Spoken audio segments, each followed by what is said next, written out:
বিসিবির সভাপতি নাজমুল হাসান পাপন বলেছিলেন, সালাউদ্দিন আগ্রহী হলে তাকে জাতীয় দলের দায়িত্ব দিতে আপত্তি নেই।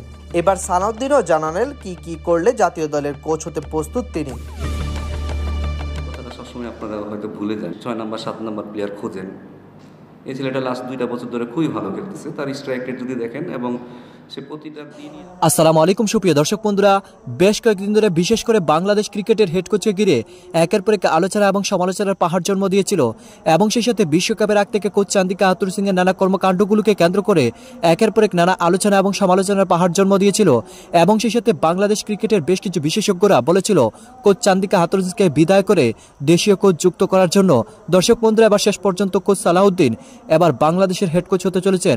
এবার সেই সকল বিষয়গুলোকে কেন্দ্র করে বেশ কিছু গুরুত্বপূর্ণ তথ্য বেরিয়ে আসলো। দর্শক বন্ধুরা, এবার যেই সকল শর্তগুলো দিয়ে এবার বাংলাদেশ ক্রিকেট বোর্ডে যুক্ত হতে যাচ্ছেন কোচ সালাউদ্দিন, তো দর্শক বন্ধুরা চলুন আমরা সেই সকল বিষয়গুলো পরিপূর্ণ জেনে নেই। অবশ্যই ধৈর্য সহকারে পুরো ভিডিওটি দেখবেন, তাহলে সকল বিষয়গুলো পরিপূর্ণ বুঝতে পারবেন। টি-20 ক্রিকেটে নাকি এগোতে হয় অঙ্ক কষে কষে, সেই অঙ্ক মেলানোর দক্ষ শিক্ষক মোহাম্মদ সালাউদ্দিন। কখন কোন ক্রিকেটারকে কিভাবে ব্যবহার করতে হবে তা যেন মুখস্থ তার। এই কারণেই বিপিএল এলে সালাউদ্দিনের অগাধ ক্রিকেট জ্ঞান মুগ্ধ করে সবাইকে। তবে হাথুরু সিংয়ের মতো কোচরা যখন জাতীয় দলকে আঙ্গুলের ইশারায় নাচান, তখন সালাউদ্দিনদের দায়িত্বে না দেখে অনেকে পড়েন আক্ষেপের আগুনে। বিসিবির সভাপতি নাজমুল হাসান পাপন বলেছিলেন, সালাউদ্দিন আগ্রহী হলে তাকে জাতীয় দলের দায়িত্ব দিতে আপত্তি নেই। এবার সালাউদ্দিনও জানালেন কি করলে জাতীয় দলের কোচ হতে প্রস্তুত তিনি। জটিল অঙ্কটা মিলে যাবে হাথুরু সিংহকে সরিয়ে সালাউদ্দিনের প্রধান কোচ বানালেই।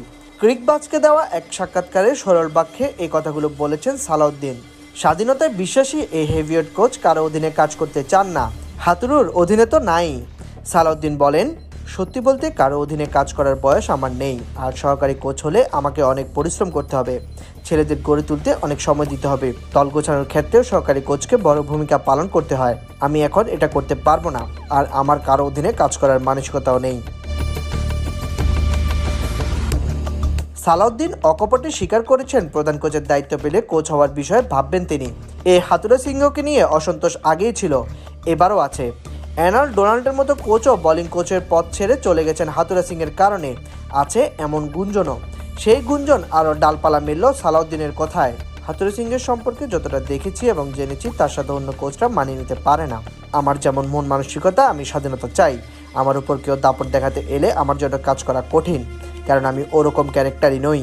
এই কারণে আমি আবেদন করিনি। বিশ্বকাপের অর্ধেক কোচিং স্টাফ চলে গেছে, আমি জেনেছি ওরা হাথুরু সিংয়ের সঙ্গে কাজ করতে চায় না। তারা যদি না চায় আমি কিভাবে করব? আমি স্বাধীনভাবে কাজ করতে চাই। এটা হবে না দেখে জাতীয় দলের সঙ্গে কাজ করতে নারাজ। অঙ্ক মেলানোর পথটা সালাউদ্দিন দেখিয়ে দিয়েছেন। বল এবার বিসিবির কোর্টে। মঈন আলী, মোহাম্মদ রেজওয়ানদের মতো খেলোয়াড়রা যার কোচিংয়ে মন্ত্রমুগ্ধ, সেই সালাউদ্দিনকে কি প্রধান কোচের আসন ফাঁকা করে দেওয়া হবে, নাকি সময় অসময়ে কারণে অকারণে অস্থির পরিবেশ তৈরি করা হাথুরু সিংয়ের কাছেই থাকবে জাতীয় দলের দায়িত্ব? জাকিরের কথাটা সবসময় আপনারা হয়তো ভুলে যান, আপনারা কেউ কিন্তু আসলে কখনোই জিজ্ঞেস করেন না। ছেলেটার হয়তো চেহারাটা একটু কালো, এই কারণে আসলে আমার মনে হয় বোর্ডও তাকে দেখে না ঠিক মতে। আপনারা দেশে 6 নম্বর 7 নম্বর প্লেয়ার খোঁজেন। এই ছেলেটা লাস্ট 2টা বছর ধরে খুবই ভালো খেলতেছে, তার স্ট্রাইক রেট যদি দেখেন এবং সে প্রতিটা দিনই আমাদের ক্রুশিয়াল মুভমেন্টে রানটা করে দিয়েছে এবং সে অনেক সেন্সিবল। দুর্দান্ত এক জয়ের পর কুমিল্লা ভিক্টোরিয়ান্স তথা দেশের সেরা কোচ মোহাম্মদ সালাউদ্দিন যেন প্রস্তুতি নিয়েই সংবাদ সম্মেলনে এলেন, আর এভাবেই বলতে শুরু করলেন। বহু আক্ষেপ আর ক্ষোভ নিয়ে জাকির আলী অনিকের বঞ্চিত হওয়া নিয়ে মুখ খুলেছিলেন। সেদিন দেশের সেরা এই কোচ শুধু মুখই খোলেননি, সংবাদকর্মীদের প্রশ্নের আগেই নিজ থেকে জাতীয় দলের নির্বাচন নিয়ে ক্রিকেট বোর্ডকে এক প্রকার ধুয়েই দিয়েছিলেন। ছেলেটার হয়তো চেহারাটা একটু কালো, এই কারণে আসলে আমার মনে হয় বোর্ডও তাকে দেখে না ঠিক মতে। এই সিরিজের জন্য প্রথম ঘোষিত দলে অনেক ছিলেন না, তবে বিপিএলে পাওয়ার হিটিং দেখিয়ে নজর কাড়া এই ব্যাটসম্যানকে দলে না নেওয়ায় কড়া সমালোচনা করেন তার বিপিএলের কোচ মোহাম্মদ সালাউদ্দিন।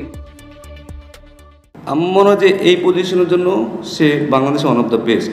আমি মাহমুদুল্লাহ রিয়াদের পরে আমি যদি কোনো ছেলেকে দেখি, তাহলে আমার মনে হয় এই ছেলেটাই হচ্ছে বেস্ট, কারণ প্রতিটা দিনই আমাদের টিমটাকে সে বাঁচাচ্ছে এবং সেই সাথে টিমটাকে মানে প্রায় সময় সে কিন্তু একটা ভালো পজিশনে দিয়ে আসতেছে, সেটা আগে ব্যাটিং করুক আর পরে ব্যাটিং করুক। কেউ না চিনলেও সালাউদ্দিন ঠিকই চিনেছিলেন। সেদিন যে কথাগুলো বলেছিলেন প্রথম ম্যাচে, জাকির সেগুলোই যেন করে দেখালো, দলকে ভালো একটা পর্যায়ে নিয়ে এলো। কথাগুলোর সাথে জাকিরের অভিষেক ইনিংসটা মেলাতে পারছেন? খুব সেন্সিবল ব্যাটিং করে, এরকম না তো তার হাতে শর্টস নাই, সে চারিদিকেই মারতে পারে, পেসেও ভালো খেলে, স্পিনেও ভালো খেলে, তার রেকর্ডও ভালো। তো এই ধরনের ছেলেদের আসলে আমার মনে হয় যে সুযোগ দেওয়া উচিত। সালাউদ্দিন নিশ্চিতভাবেই বলেছিলেন রিয়াদের পর জাকিরকেই তিনি সেরা ফিনিশার ভাবেন। বিপিএলে তো দেখিয়েছেনই, তবে সবকিছু ছাপিয়ে গেছে তার অভিষেক ইনিংসটা। প্রোফাইল বলছে দেশের জার্সিতে জাকির আলী অনেক আন্তর্জাতিক টি-20 ম্যাচ খেলেছেন 3টি, তবে সেগুলো ছিল গত বছর এশিয়ান গেমসে। ওয়ানডে বিশ্বকাপের কারণে যেখানে মূল দল খেলায়নি বাংলাদেশ, সেই অর্থে এবার দ্বিতীয়। তবে ঘটা করে এবারই প্রথম অভিষেক হলো বিপিএল মাতিয়ে আসা 26 বছর বয়সী এই উইকেট রক্ষক ব্যাটারের। অভিষেকের সুন্দরতম দিনে ম্যাচ জেতাতে না পারলেও কোচ সালাউদ্দিনের চেনা নিশ্চয়ই ভুল হবে না। জাকিরের এই ইনিংসটা সেই কথারই প্রমাণ দেয়। তো দর্শক বন্ধুরা, আপনারা হয়তো পুরো ভিডিওটি দেখে এবং এই সকল আলোচনাগুলো শুনে এবং এই সকল তথ্যগুলো জেনে অবশ্যই বুঝতে পেরেছেন অবশেষে বাংলাদেশ ক্রিকেটের সেই কোচ চান্দিকা আতুর সিংকে নিয়ে যে আলোচনা এবং সমালোচনার পাহাড় জন্ম দিয়েছিল, সেই সকল আলোচনা এবং সমালোচনার পাহাড় জন্ম দেওয়াটা এবার শেষ হতে চলেছে।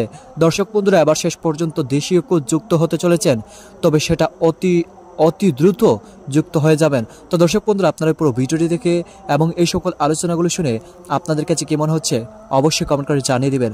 তো দর্শক বন্ধুরা, ভালো থাকুন, সুস্থ থাকুন, আল্লাহ।